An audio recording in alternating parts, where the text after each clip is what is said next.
Once you've sewn along that edge there, you should now have two lovely little channels that you've created at the top of your drawstring bag. And this also means that now you can take your bag and you can turn it the right way out. So now we can hide all of that overlocking, poke the little corners out so that it's sitting nice and straight. And the last thing that we need to do is we need to add the cords to pull through, so to push them through the little channels there. The cord that's normally used for drawstring bags comes on a big spool like this. So we're going to take a section of cord, and when we go to measure it, what we need to make sure is that we allow enough room on the end to be able to tie a knot. So if you're trying to imagine how much room we need for that, if I undo that so that we can see how long, if you kind of stretch out your thumb and your first finger, you want to leave about that much room. And then we want to measure along nice and gently. You can stretch this cord, but try not to do that. Try and let it relax.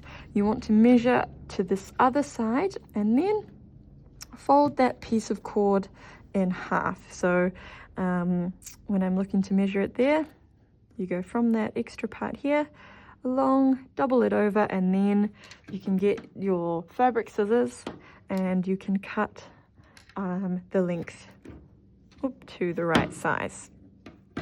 Now, I actually need two of these pieces. So what you can do to get a length that's the same size, if you join the two ends together so that they're aligned together like this, hold them together and then gently pull along. You might need to pull more cord off from the spool. Pull along and smooth them so that they go gently into one line.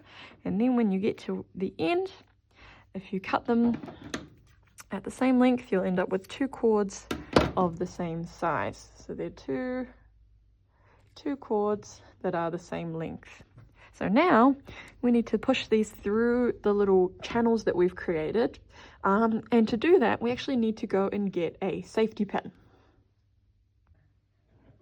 Now, this is what a safety pin looks like.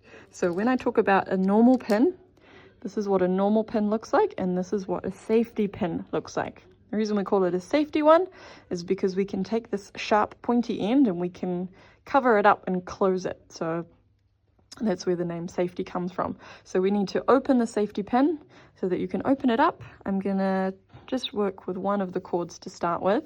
And then what I want to do is I want to, a little bit further down, I want to push into the cord a little bit, and then I want to turn and bring the cord, the pin, back through the other side of the cord. So I don't know if you can see there.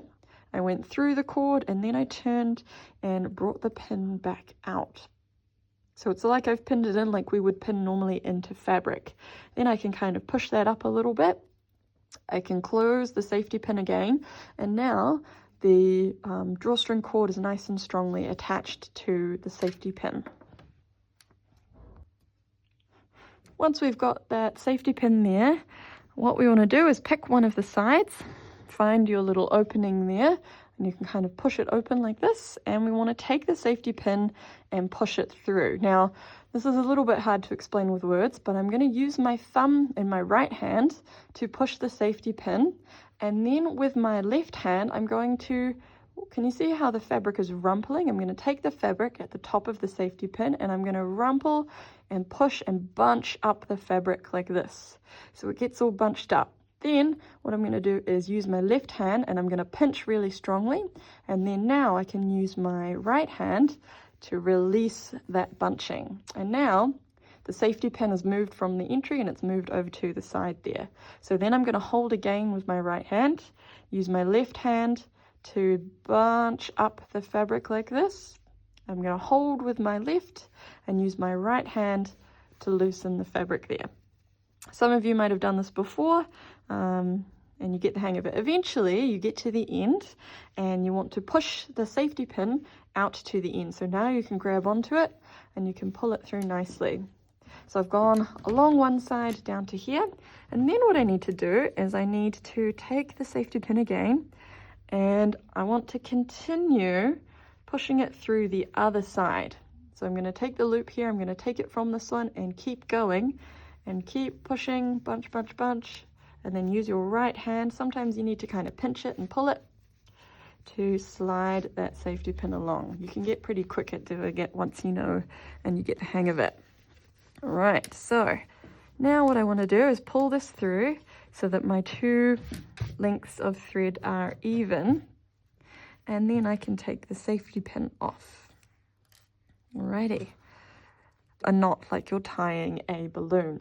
So you want to get a couple of your fingers, wrap the thread around, and then these little tail ends want to go under and up through that gap where we made our threads there. So now when I pull on this one and I pull it tighter, it should look something like this.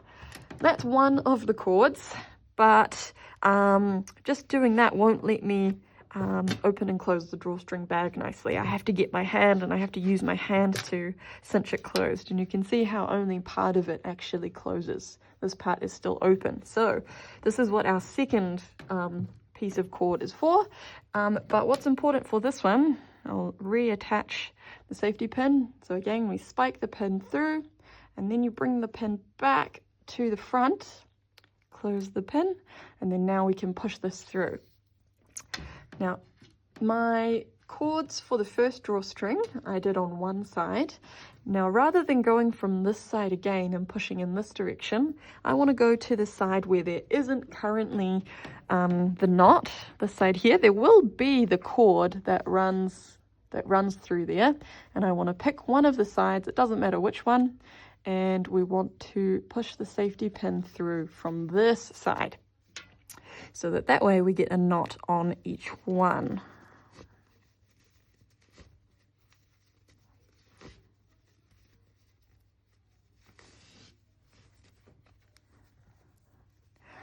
When you get to this part where you've got the knot, you just carry on and you keep pushing the safety pin through so that it meets back up to the other end of the same piece.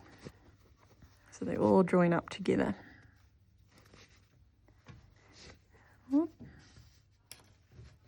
And again, take the safety pin off, and then let's make these pretty roughly the same length. Okay, so now that I've got a knot on this side, and I've got these two ends on over here, now I can do the same kind of knot. You take the two ends, you wrap them around your finger, cross them over, and then you push them up where your fingers were. You can kind of take your fingers out as you push them up, and then tighten that to make a knot on that side. And that's all you need to do.